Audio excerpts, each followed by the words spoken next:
ಒಬ್ಬ ವ್ಯಕ್ತಿ ತನ್ನ ಸ್ಟೆಥೋಸ್ಕೋಪ್ ಅನ್ನ ಬಿಟ್ಟು ಬಂದೂಕನ್ನ ಹಿಡಿದು ಕ್ರಾಂತಿಕಾರಿ ಆಗ್ತಾನೆ. ಅವನ ಮುಖವಿರುವ ಟಿ ಶರ್ಟ್ಗಳು ಇಂದಿಗೂ ಕೋಟ್ಯಾಂತರ ಜನ ಧರಿಸ್ತಾರೆ. ಕೆಲವರಿಗೆ ಆತ ಸ್ವಾತಂತ್ರ್ಯದ ಸಂಕೇತ, ಇನ್ನು ಕೆಲವರಿಗೆ ಆತ ಅಪಾಯಕಾರಿ ಬಂಡುಕೋರ. ಹಾಗಾದರೆ ಚೆ ಗ್ಯುವೆರಾ ಯಾರು? ಯಾಕೆ ಇಂದಿಗೂ ಜಗತ್ತು ಆತನ ಹೆಸರನ್ನ ಮರ್ತಿಲ್ಲ? 1928 ಚೆ ಗ್ಯುವೆರಾ ಅರ್ಜೆಂಟೀನಾದಲ್ಲಿ ಜನಿಸ್ತಾನೆ. ಬಾಲ್ಯದಿಂದಲೇ ಅವನಿಗೆ ತೀವ್ರ ಅಸ್ತಮಾ ಇರುತ್ತೆ. ಆದರೂ ತನ್ನ ವೈದ್ಯಕೀಯ ಶಿಕ್ಷಣವನ್ನ ಮುಗಿಸ್ತಾನೆ. ಆತ ಆಸ್ಪತ್ರೆಯಲ್ಲಿ ರೋಗಿಗಳನ್ನ ನೋಡಿದ್ದಕ್ಕಿಂತ ದಕ್ಷಿಣ ಅಮೆರಿಕಾದಲ್ಲಿ ಮಾಡಿದ ಬೈಕ್ ಪ್ರಯಾಣ ಅವನ ಜೀವನವನ್ನೇ ಬದಲಾಯಿಸುತ್ತೆ. ಬಡತನ, ಹಸಿವು, ಅನ್ಯಾಯ, ಬಡ ಕಾರ್ಮಿಕರ ಬದುಕು ಇವೆಲ್ಲವನ್ನ ಕಣ್ಣಾರೆ ನೋಡ್ತಾನೆ. ಈ ವ್ಯವಸ್ಥೆಯನ್ನೇ ಬದಲಾಯಿಸಬೇಕು ಎಂಬ ನಿರ್ಧಾರಕ್ಕೆ ಬರ್ತಾನೆ. ಆ ಕ್ಷಣದಿಂದ ಒಬ್ಬ ವೈದ್ಯ ಕ್ರಾಂತಿಕಾರಿಯಾಗಿ ಬದಲಾಗ್ತಾನೆ. 1955 ಚೆ ಗ್ಯುವೆರಾ ಫಿಡೆಲ್ ಕ್ಯಾಸ್ಟ್ರೋವನ್ನ ಭೇಟಿಯಾಗ್ತಾನೆ. ಇಬ್ಬರ ಗುರಿಯು ಒಂದೇ ಆಗಿರುತ್ತೆ, ಕ್ಯೂಬಾದ ಸರ್ವಾಧಿಕಾರಿ ಸರ್ಕಾರವನ್ನ ಕೆಡವುವುದು.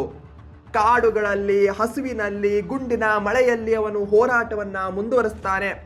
ವರ್ಷಗಳ ಹೋರಾಟದ ನಂತರ 1959 ಕ್ರಾಂತಿ ಯಶಸ್ವಿಯಾಗತ್ತೆ. ಹೊಸ ಸರ್ಕಾರ ಅಧಿಕಾರಕ್ಕೆ ಬರುತ್ತೆ. ಚೆ ಗ್ಯುವೆರಾ ಸರ್ಕಾರದಲ್ಲಿ ಪ್ರಮುಖ ಪಾತ್ರವನ್ನು ವಹಿಸ್ತಾನೆ. ಆದ್ರೆ ಅವನ ಕನಸು ಕೇವಲ ಕ್ಯೂಬಾ ಅಷ್ಟೇ ಆಗಿರಲ್ಲ, ಇಡೀ ಜಗತ್ನಲ್ಲಿ ಕ್ರಾಂತಿ ಆಗಬೇಕು ಎಂಬುದೇ ಅವನ ನಂಬಿಕೆ ಆಗಿರುತ್ತೆ. ಆತ ಕ್ಯೂಬಾವನ್ನ ಬಿಟ್ಟು ಇತರ ದೇಶಗಳಲ್ಲೂ ಕ್ರಾಂತಿ ಮಾಡಲು ಹೊರಡ್ತಾನೆ. ಕೊನೆಗೆ ಬೊಲಿವಿಯಾಗೆ ಬರ್ತಾನೆ. ಆದ್ರೆ ಅಲ್ಲಿನ ಪರಿಸ್ಥಿತಿ ಅವನು ಊಹಿಸಿದಂತಿರಲ್ಲ. ಜನರ ಬೆಂಬಲ ಕಡಿಮೆ ಇರುತ್ತೆ, ಸೈನ್ಯದ ಒತ್ತಡ ಹೆಚ್ಚಿರುತ್ತೆ. 1967ರಲ್ಲಿ ಚೆ ಗ್ಯುವೆರಾ ಬಂಧಿತನಾಗ್ತಾನೆ.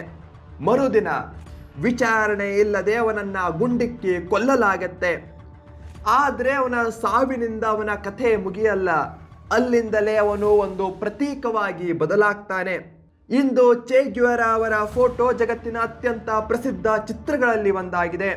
ಕೆಲವರಿಗೆ ಅವನು ಅನ್ಯಾಯದ ವಿರುದ್ಧ ಹೋರಾಡಿದ ನಾಯಕ, ಇನ್ನು ಕೆಲವರಿಗೆ ಅವನು ಹಿಂಸಾತ್ಮಕ ಕ್ರಾಂತಿಯನ್ನ ಬೆಂಬಲಿಸಿದ ಕಾಂಟ್ರವರ್ಷಿಯಲ್ ಲೀಡರ್. ಆದ್ದರಿಂದಲೇ ಚೆ ಗ್ಯುವೆರಾ ಬಗ್ಗೆ ಅಭಿಪ್ರಾಯಗಳು ಇಂದಿಗೂ ಎರಡು ಭಾಗವಾಗಿವೆ. ಒಂದು ಕಡೆ ಸ್ವಾತಂತ್ರ್ಯದ ಹೋರಾಟಗಾರ, ಇನ್ನೊಂದು ಕಡೆ ಆಯುಧದ ಮೂಲಕ ಬದಲಾವಣೆ ತರಲು ಯತ್ನಿಸಿದ ಕ್ರಾಂತಿಕಾರಿ. ಆದರೆ ಒಂದು ವಿಷಯವಂತೂ ನಿಜ, ಸಾವಿನ ಅರ್ಧ ಶತಮಾನಕ್ಕೂ ಹೆಚ್ಚು ಸಮಯ ಕಳೆದಿದ್ದರು ಚೆ ಗ್ಯುವೆರಾ ಎಂಬ ಹೆಸರು ಇಂದಿಗೂ ಜಗತ್ತಿನ ರಾಜಕೀಯ, ಇತಿಹಾಸ ಮತ್ತು ಯುವಜನರ ಚರ್ಚೆಯಲ್ಲಿ ಜೀವಂತವಾಗಿದೆ. ಇದೇ ಚೆ ಗ್ಯುವೆರಾನ ಲೆಗಸಿ. ನೆಕ್ಸ್ಟ್ ಯಾವ ಲೀಡರ್ನ ಕಥೆ ನಿಮಗೆ ಬೇಕಂತ ಕಮೆಂಟ್ ಬಾಕ್ಸಲ್ಲಿ ತಿಳಿಸಿ. ವಿಡಿಯೋವನ್ನು ಲೈಕ್ ಮಾಡಿ, ಹಾಗೆ ನಮ್ಮ ಚಾನಲನ್ನು ಸಬ್ಸ್ಕ್ರೈಬ್ ಮಾಡೋದನ್ನು ಮರಿಬೇಡಿ. Thank you.